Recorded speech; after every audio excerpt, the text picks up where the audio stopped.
오늘의 뉴스레터에 오신 것을 환영합니다. 아래는 주요 내용입니다. 1. 일본은 한국 상품을 보이콧한다. 1. 일본은 삼성이 한일의 충격을 받았다. 3. 기시다 후미오 파산 선언. 안녕하세요. 한국 제품 불매를 일삼던 일본에서 역대급 반전 소식이 들려와 화제가 되고 있습니다. 수출 규제를 발판 삼아 삼성을 압도하려 했던 소니 또한 대충격을 받는 모습입니다. 일본 언론마저 대서특필한 현재 상황, 무슨 일이 벌어지고 있는지 자세히 알아보겠습니다. 일본인들의 한국산 제품 불매는 상상을 초월했습니다. 현대차 그룹의 자동차는 일본 내에서 연간 단 4대 정도만 팔렸고, 일본 스마트폰 시장은 한국폰의 무덤이라고 불리기도 했습니다. 일본 시장이 전세계 트렌드와는 전혀 다른 양상을 보였던 것입니다. 삼성 스마트폰은 애플과의 치열한 경쟁 속에서도 전세계 판매 1위를 지켜온 바 있습니다. 삼성 로고만 찍혀 있어도 신뢰를 가지고 사려는 이들이 상당했기 때문입니다. 최근 영국 조사에서 삼성은 구글에 이어 최고의 글로벌 브랜드 2위에 선정되기도 했습니다. 그러나 삼성 로고가 들어가 있으면 팔리지 않는 나라가 있는데 바로 일본입니다. 삼성이 반도체나 전자산업에서 일본을 능가해버리자 일본 정부나 우익들이 반한 정서를 부추겨 불매를 유도했던 것입니다. 2012년 이명박 전 대통령의 독도 방문 이후 일본의 불매는 더욱 거세진 바 있습니다. 일본 우익들은 대놓고 항의를 했고, 도쿄 매장에서는 삼성전자 스마트폰을 숨기기에 바빴습니다. 그렇게 일본 내 삼성의 점유율은 17%까지 올랐다가 2016년 3.4%까지 폭락했던 상황입니다. 2018년 조사 때도 삼성의 점유율은 3.6% 정도였습니다. 허웨이가 9%였으니 한국에 대한 불매가 얼마나 심각했는지를 알 수 있는 대목입니다. 이에 삼성 로고 대신 갤럭시를 넣어 판매를 해야 했습니다. 2019년 일본의 수출 규제로 한국에서 불매가 확산됐을 때는 구로다 산케이 논설위원이 한국인들의 불매를 조롱하며 한국인들은 일본산 부품이 들어간 삼성 스마트폰도 사지 말아야 한다고 주장하기도 했습니다. 열받은 삼성전자는 일본산 부품 걷어내기 작업을 매우 광범위하게 진행했죠. 갤럭시 폴드에 들어가는 폴리이미드 필름을 일본 스미토모에서 받는 상황이었는데, 이것도 빠르게 초박막 강화 유리유트로 대체하며 스미토모를 밀어냈습니다.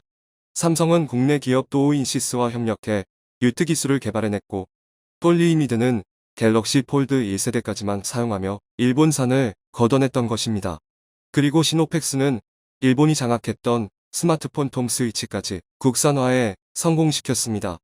이는 곧바로 삼성전자 실사를 통과해 현재 제품까지 탑재되고 있는 상태입니다. 삼성 관계자는 탈일 본화가 돌이킬 수 없는 수준으로 구체적으로 진행되고 있다며, 이젠 일본 기업이 와서 빌어도 이미 늦었다는 언급을 하기도 했습니다. 이런 와중에 올해 놀라운 소식이 들려와 일본인들이 멘붕에 빠지고 있습니다. 1분기 삼성전자가 일본에서 스마트폰 100만 대를 판매하며 13.5% 점유율로 2위를 해버린 것입니다. 10년 만에 최대 점유율을 기록하며 샤프와 소니를 크게 앞지른 것으로 나타났습니다.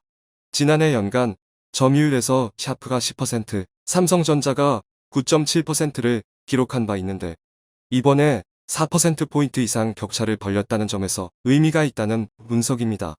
특히 지난해 4분기 대비 애플을 포함한 모든 제조사의 판매량이 줄어든 상황에서도 삼성만 홀로 판매 대수를 늘린 것으로 나타나 놀라움을 주고 있습니다. 여기서 주목해야 할 부분은 신제품 출시 없이도 점유율이 올랐다는 점입니다. 올해 2월 시장에 출시된 삼성전자 갤럭시 S22 시리즈는 일본 내에서는 4월 21일 출시된 상태였습니다. 그런데 이것마저도 크게 호조를 보여 2분기에도 엄청난 결과가 예상되고 있습니다. 삼성은 DD와 NTT 도코모를 통해 2주간 사전 판매를 진행했는데 전작 대비 50% 증가한 실적을 기록하며 일본 언론에도 대서특필되고 있습니다. NTT 도코모는 일본 1위 통신사로 현지 점유율이 40%에 육박합니다. 특히 갤럭시 S22 울트라는 NTT 도코모의 월간 온라인 스마트폰 판매량 1위에 오르는 일까지 발생했습니다. 2위는 애플의 아이폰 13128GB이 차지했고, 갤럭시 S22 기본 모델은 3위에 올라서기도 했습니다. 업계에서는 이 같은 결과가 예상 밖이라는 반응을 보이고 있습니다. 2021년 기준 일본 내 스마트폰 판매량 규모는 3,300만 대 정도인데 이런 추세라면 삼성이 500만 대 이상도 팔 것이라면서 말입니다. 삼성전자는 2019년 최대 규모 쇼케이스인 갤럭시 하라주쿠를 개관한 바 있습니다. 이런 마케팅과 현지 통신사들과 진행한 프로모션을 통해 점유율을 끌어올렸다는 분석입니다.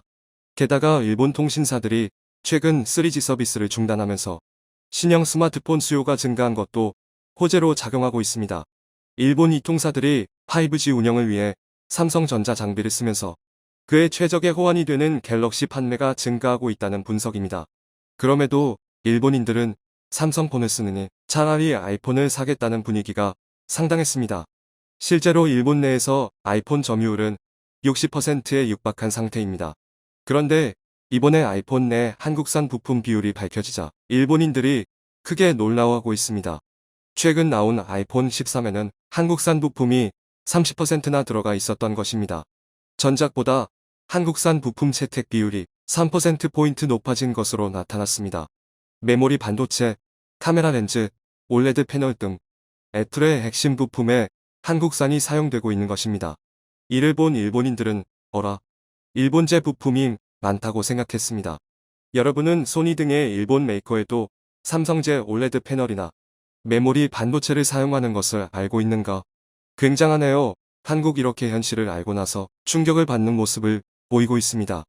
세계에서 비싼 휴대폰이 가장 잘 팔리는 나라는 한국과 일본을 꼽을 수 있습니다.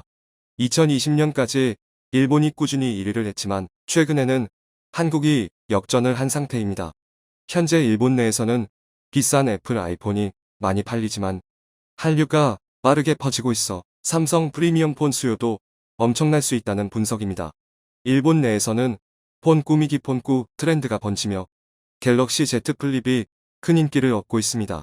최근에는 일본 Z세대를 중심으로 4차 한류 열풍이 불고 있어 한글로 상품을 홍보해야 팔린다는 이야기도 돌고 있습니다.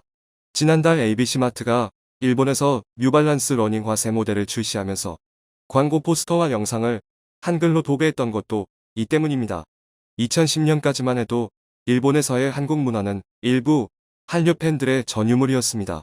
그러나 코로나 이후 시작된 4차 한류 시대엔 패션, 음식, 인테리어 등 일상 전반에서 한국문을 소비하는 Z세대가 늘고 있다는 분석입니다. 일본 여성들 사이에선 또한 놀이가 유행하고 있습니다. 호텔이나 집에서 한국에 있는 것처럼 즐기는 행동을 하는 것입니다. 한국 기업들도 한국스러움을 강조한 현지 마케팅에 주력하고 있습니다. 일본 내 참이슬 광고에서는 한국 라면을 먹고 한국어 대사를 하는 등 드라마 장면을 재현하기도 했습니다. 일본 내각부가 진행한 여론조사에서 한국에 대해 친밀감을 느낀다는 답변은 29세 이하 젊은 층이 60% 이상을 차지할 정도로 선호도가 높아진 상태입니다. 이번에 도쿄에서 한류 축제인 케이콘이 열렸는데 순식간에 수만 명의 인파가 몰려 현지 언론을 놀라게 하기도 했습니다. 14만원 정도인 콘서트 티켓 2만 2천여 장이 순식간에 매진되기도 했습니다. 지난달 트와이스가 도쿄돔에서 2년 만에 콘서트를 개최했을 때는 이때도 입장권 15만여 장이 순식간에 매진돼 놀라움을 줬습니다. 이런 분위기가 일본 내 삼성폰 판매를 끌어올리고 있다는 설명입니다. 삼성전자의 1분기 스마트폰 출하량은 7,400만 대를 기록했고 전 세계 점유율 23%로 1위를 차지하고 있습니다. 고즈 이슈에도 해외에서의 출하량은 양호했고 갤럭시 A 시리즈 또한 선방하고 있기 때문입니다. 그런데 황당한 것은 삼성이 일본 내에서 크게 두각을 보이자 샤프와 소니가 신제품을 공개하며 맞불을 놓고 있다는 사실입니다. 이들은 스마트폰 카메라 성능과 화질에 크게 신경을 쓴 것으로 나타났습니다. 샤프는 뒷면 카메라에 4700만 화소를 적용했고 소니 또한 카메라 성능을 높여 삼성을 따라잡겠다는 전략을 세우고 있는 상태입니다. 특히 소니의 움직임이 심상치가 않습니다. 다시 한국 시장에 진출해 LG전자의 빈자리를 노리려 한다는 보도까지 나오고 있습니다. 한 달 전부터 국내 시장 진출을 위해 내부 협의를 한 것으로도 확인된 상황입니다. 국내 이통 3사가 아닌 자급제를 중심으로 판매에 나서려 한다는 것입니다. 소니는 2009년 엑스페리아를 앞세워 국내에 진출한 바 있습니다. 당시 선보인 엑스페리아 X1은 80만원대로 상당한 고가였습니다. 하지만 경쟁사 대비 가성비가 낮아 소비자들의 외면을 받았던 상황입니다. 그럼에도 이번에 또 신제품을 출시해 삼성보다 더 비싼 200만원대 가격에 팔려 하고 있습니다. 일본 언론은 소니가 되지도 않는 신제품을 내놓은 이유를 이렇게 설명하고 있습니다. 삼성전자가 1억 화소 이상의 이미지 센서를 선보이면서 소니 점유율을 잠식하고 있어 자신들도 외부의 카메라 성능을 어필해야 하는 상황이 됐다는 것입니다. 향후 이미지 센서 점유율을 결정하는데 중요한 모델이 될 것이라는 설명입니다. 삼성전자는 2030년까지 소니를 잡고 이미지 센서 시장 1위에 오른다는 포부를 밝힌 바 있습니다. 지난해 이미지 센서 시장에서 소니의 점유율은 45%였고 삼성전자는 26%로 2위를 하기도 했습니다. 2018년 소니와 동급인 4,800만 화소 이미지 센서를 발표했으며 수출 규제 직전인 2019년 5월에는 6,400만 화소를 내놓으며 일본을 긴장하게 만들었습니다.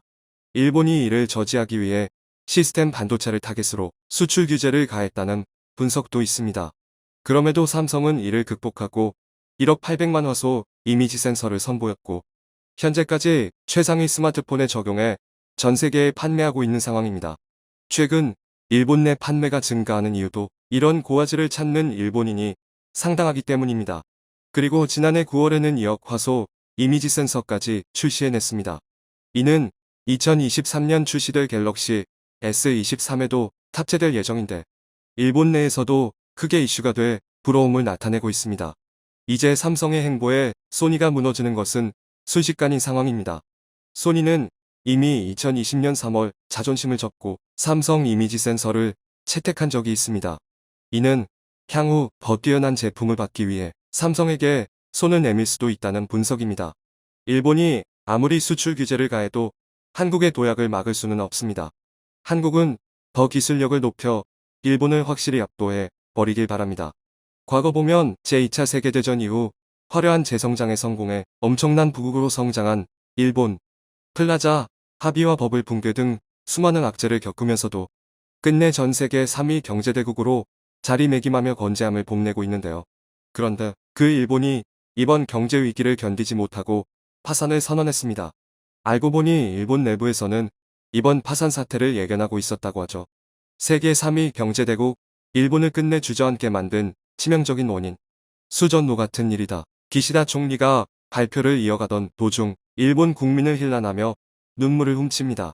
기자들을 앞에 둔 정례 브리핑을 함에 있어 언제나 완벽한 모습을 보이던 그가 이번 발표에서만큼은 감정을 주체하지 못하고 추태를 보인 이유가 있는데요. 바로 그가 발표하는 내용이 일본의 채무 불이행, 즉 국가 파산 선언이기 때문입니다. 그런데 놀랍게도 해외 유수의 투자회사와 경제 전문지에서는 이 일이 마치 예견된 일이라는 기사를 쏟아내고 있습니다. 그들은 일본이 내부적으로 안고 있는 폭탄의 존재를 이미 알고 있었고 그것이 이번 경제 위기를 도화선으로 터지게 되리라 짐작했다고 하죠. 미국의 경제 전문지 월스트리트 저널에서는 1990년대부터 꾸준하게 일본이 마구 살포하고 있는 국채를 조심해야 한다라고 경고했는데요.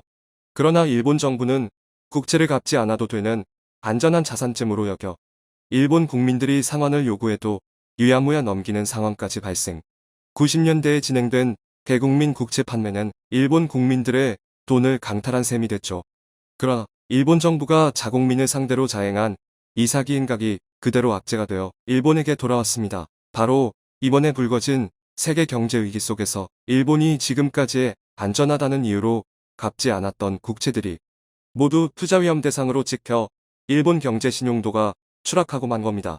더불어 일본의 유명 경제평론가 가야 게이치는 지난 8일 뉴스위크에 칼럼을 끼고 수준 미달의 일본 기업들은 경쟁력 자체가 없어 엔화 약세에 혜택마저 못 받고 있다. 저부가 가치 노동 집약형 개발 토상국 경제로 전락하고 말았다라고 주장해 일본 경제의 현주소를 낱낱이 고발했습니다. 가야 게이치의 칼럼과 더불어 일본 경제의 위험성을 파악한 순간 해외 투자자들은 일본의 주식과 채권을 엄청난 속도로 팔아치우기 시작했는데요. 결국 안전하다는 정부의 말만 믿고 채권을 구입했던 일본 국민들도 공포심에 휩싸여 빚을 갚으라고 국가에게 직접 요구하고 나섰죠. 이로 인해 일본 총리관저 앞에서는 채권을 구입한 일본 국민들이 연일 시위를 벌이고 있습니다. 전일본 국제구매자연맹의 대표 야마다 케니치는 NHK와의 인터뷰에서 우리 일본국 국민은 정부에게 사기를 당한 전 세계 유일의 존재이다. 일본 정부는 국가가 침몰하니 국민들도 다 같이 충성스럽게 죽으라고 강요한다라며 지금 가진 예산을 총동원해서라도 채권을 갚으라고 닥달했죠. 더불어 전일본 국제구매자연맹이 주도한 이 시위는 총리관저 앞뿐만 아니라 전국적인 규모로 번지며 일본 전체에서 큰 이슈가 되고 있는데요. 그에 따라 더욱 입지가 좁아진 기시다 총리는 끝내 충격적인 발표를 하고 말았죠. 기시다 총리는 이번 파산선언 사태를 어떻게든 넘겨보려고 안간힘을 쓰고 있는데요. 그가 내세운 방안은 바로 일본 기업과 일반 가정이 가진 돈을 어떻게든 끌어내 빚을 갚자는 겁니다. 기업이 보유한 비상금인 사내유보금과 일본 국민들이 열심히 일해 저축한 돈을 모두 끌어내 국가를 위해 사용하라고 강요한 것이죠. 그런데 이 방법 또한 국가의 의무를 회피하고 모든 책임을 국민들에게 돌리는 무책임한 방법이라는 질타를 피할 수 없었습니다. 경제 전문가 마츠다 쇼헤이는 일본의 경제 전문지 니혼 게이자이에 사설을 투고 암울한 일본의 현재 상황을 침몰하는 배에 비유하면서 배가 침몰하는데 선원들을 구조하지 않고 다 같이 죽자고 잡아두는 꼴이라고 말해 기시다 총리의 이번 결정을 신랄하게 비판했죠. 그럼에도 기시다 총리는 이번 결정을 절대 철회할 생각이 없어 보이는데요. 어차피 전일본 국제구매자연맹 주도로 번지는 전국적인 반정부 시위로 인해 기시다 총리의 정치적 생명은 끝난 상황. 그렇다면 이번 조치로 어떻게든 일본이라는 나라의 명패라도 살려보자는 판단하에 자국민과 기업을 상대로 과거 저질렀던 만행을 다시 한번 저지르고 있는 겁니다. 이 같은 사실을 모두 알고 있는 일본 기업들은 이내 특단의 조치를 취하고 나섰는데요. 기업들이 고심 끝에 내린 충격적인 결정으로 인해 일본 정부와 국민들은 모두 사색이 되어 입을 다물 수밖에 없었다고 하죠. 기업은 근본적으로 다른 어떤 가치보다도 이익을 중요시하는 단체입니다. 일본의 기업인들 또한 이 같은 정신을 공유하고 있는데요. 과거 애국심을 강하게 교육받은 전후 세대가 사회를 주도했던 시절, 일본인들은 국가가 위기에 빠지면 자신의 이익을 제쳐두고 도왔지만 지금은 다릅니다. 일본의 기업인들을 포함한 경제인들은 더 이상 국가의 횡포를 참을 수 없다며 기업에게 돈을 뜯는 행위는 더 이상 좌시하지 않겠다는 입장을 발표. 일본의 전경련으로 불리는 게이달렌 회장인 도쿠라 마사카즈가 직접 나서 일본 기업들의 해외 도피를 전격 선언했죠. 니혼 게이자이가 게이달렌이 제공한 해외 도피 기업 명단을 인용, 보도한 바에 따르면 샤프와 소니, 스미토모 등 일본 유수의 제조업 기업들은 물론 심지어 일본에서 유일하게 한국과의 경쟁에서 밀리지 않고 살아남은 자동차 기업인 도요타마저 일본을 탈출하겠다는 성명에 동참. 결국 기시다 총리는 이번 파산 선언을 해결할 모든 수단을 잃은 채 만국 일본의 마지막 총리로 이름을 남기려리라 전망됩니다. 세계 경제 위기를 이겨내지 못하고 끝내 파산 선언을 하고만 일본. 이 같은 위기를 마주한 일본 기업들이 전격 해외 도피를 선언하면서 일본 기업들이 향할 곳이 어디가 될지 주목받고 있는데요. 알려진 바로는 대다수의 일본 대기업들은 미국행을 확정 짓고 있지만 2019년 일본이 벌인 수출 규제에 여파에 고생했던 소재 기업들이 모두 한국행을 선언. 수출 규제를 대비해 한국에 만들어둔 공장들을 토대로 한국에서 새로운 시작을 하겠다는 포부를 밝혔습니다. 결국 일본의 파산 선언으로 미국과 한국을 포함한 많은 국가들이 부족했던 산업 역량을 획기적으로 개선할 기회를 얻게 된 셈이죠. 오늘도 감사합니다. 최고로 멋진 하루 보내시길 바랄게요.